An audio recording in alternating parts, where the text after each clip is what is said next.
এটা আমি জ্বালাবো না। আরে এটা তুই কি করছস, মোবাইল ফেলাই দিলি? ভাইডারে নিয়ে আর পারি না, নে টুপিটা পর। না আহ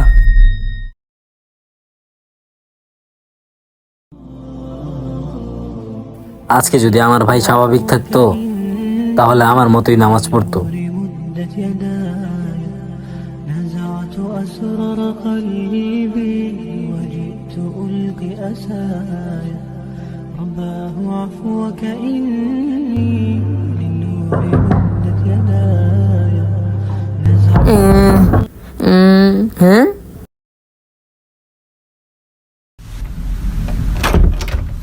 বাবা আমি অনেক ক্ষুধার্ত, আজকে 4 দিন ধরে কোনো কিছু খাই না, আমারে কিছু খাইতে দিবা?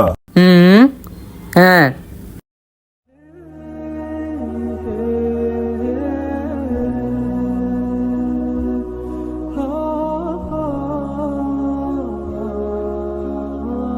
আল্লাহ তোমার ভালো করুক। আসসালামু আলাইকুম রহমতুল্লাহ। আসসালামু আলাইকুম রহমতুল্লাহ। আরে রাব্বি, তুই কেন ঠিক হয়ে গেলি? ভাই তাহলে শুনো, ওই যে